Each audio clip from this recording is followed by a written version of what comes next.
নমস্কার বন্ধুরা, আজকে একটা নতুন রকম মাছের রেসিপি নিয়ে এসেছি। কলসি মাছের তেল ঝাল। এই গ্রাম বাংলা এই মাছ পুকুরে খুবই পাওয়া যায়। টাটকা পুকুর থেকে ধরা এই মাছটা আজকে রান্না করব। এই মাছ ছোটো হলে কী হবে, খুবই খেতে ভালো, সুস্বাদু। প্রথমে মাছগুলোকে পুকুর থেকে ধরে নিয়ে এসেছিলো, জাল দিয়ে পরিষ্কার করে ভালো মতো করে ধুয়ে কেটে রেখেছি। এবার কড়ার মধ্যে তেল দিয়ে দিয়েছি। এর মধ্যে ভালো করে হলুদটা ভালো করে আমি মিশিয়ে নেব। এই টাটকা মাছ খেতে খুবই ভালো লাগে। শীতকালে শিম দিয়েও রান্না করতে পারবেন, বা ঝোলও করতে পারবেন, বা ঝালও করতে পারবেন। তো ঝালটা খেতে বেশি ভালো লাগে। ভালো করে একটু মিশিয়ে নিচ্ছি হলুদটা। কড়ার মধ্যে তেলটা গরম হলে আবার মাছগুলোকে এক এক করে ভেজে নেব আমি। তেলে গরম হয়ে গেছে, আমি অল্প অল্প করে মাছগুলো ভালো করে ভেজে নিচ্ছি। এই মাছ বেশি বড় সাইজে হয় না, কিন্তু খেতে খুবই ভালো লাগে। কিছুটা পুঁটি মাছের সাইজের মতো হয়ে থাকে, বা তার থেকে একটু বড় হয়ে থাকে। যারা এই মাছ রান্না করে খায় দেখেননি, বাড়িতে অবশ্যই একবার করে রান্না করে খেয়ে দেখতে পারেন। শহরের দিকে এই মাছ নাও পাওয়া যেতে পারে, এটা খুঁজে চেষ্টা করবেন, পেয়ে যাবেন।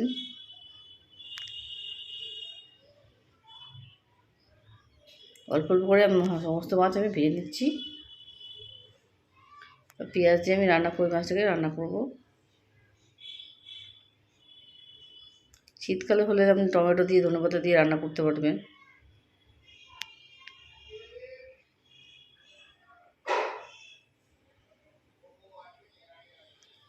বাড়িতে এই মাছটা অবশ্যই একবার রান্না করে ট্রাই করে দেখুন। বাড়িতে নিয়ে আসুন, নিয়ে বানিয়ে দেখুন। এই মাছটা খেতে খুবই ভালো লাগবে। যারা মাছ খেতে ভালোবাসেন, বিভিন্ন রকম মাছ ট্রাই করে দেখুন।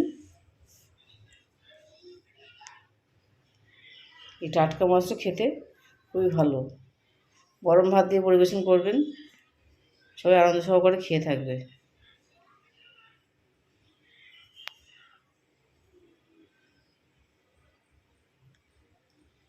সমস্ত মাছগুলো এক এক করে আমি ভেজে নিচ্ছি।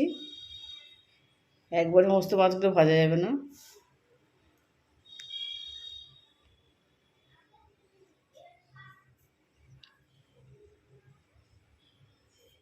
এই মাছ যখন বাড়িতে নিয়ে আসেন, ভালো করে পরিষ্কার করে নিতে হবে, কিন্তু এর মধ্যে কাদা মাটি লেগে থাকে, ভালো কাদা বেশিরভাগ লেগে থাকে। ভালো করে পরিষ্কার করতে হবে মাছগুলোকে।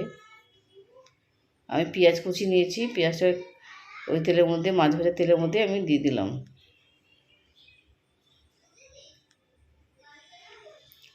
পেঁয়াজগুলো ভাজতে ভাজতে যাতে নরম হয়ে আসে, শেষে বেশিক্ষণ ধরে নাড়তে থাকবো আমি।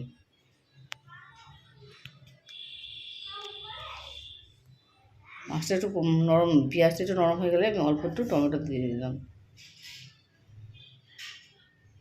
আমাদের মাছ অনুযায়ী সে সেরকম পেঁয়াজ টমেটো দেবেন। এর মধ্যে আমি পরিমাণ মতো হলুদটা দিয়ে দিলাম, এক এক করে দেবো, নিয়ে নাড়তে থাকবো।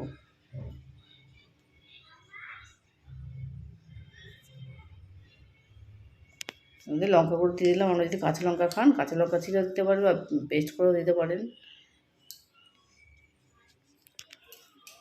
পেঁয়াজটা নরম হয়ে গেছে, এই জন্য লঙ্কা গুঁড়োর মধ্যে এমনি জল দিলাম না, তো নরম হয়ে গেছে। পেঁয়াজের টমেটোর রসে নরম হয়ে গেছে।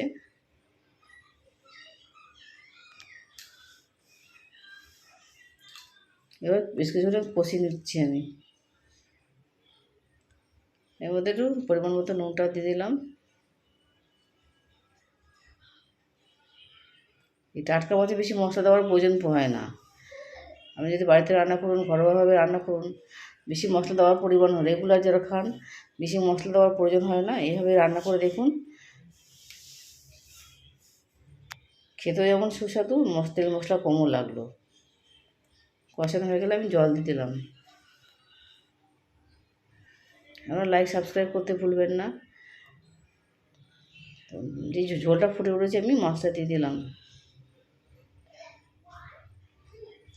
মাছগুলোকে একটু ফুটতে দিতে হবে, যাতে মাছের মধ্যে মশলাটা ভালো মতো, নুন মশলাটা ভালো মতো ঢুকে যায়। একবার বেশি জল দেবো না, একবার বেশি কম জল দেবো না, যাতে মাছগুলোর মধ্যে যাতে ভালো মতো ফুটে মাখা মাখা হয়ে আসে, চলে যেন গায়ে গায়ে মাখা মাখা হয়ে থাকে।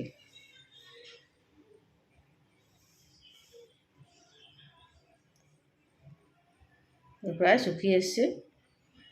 এই কাই দিয়ে গরম ভাতে পরিবেশন করতে খেতে খুবই ভালো, এই কাই দিয়ে খেতে খুবই ভালো। ভাত এক থালা ভাত খেয়ে নেবেন। দেখুন রেডি আমার খলসে মাছের ঝাল। এটা একটা দুর্দান্ত রেসিপি, বাড়িতে অবশ্যই রান্না করবেন।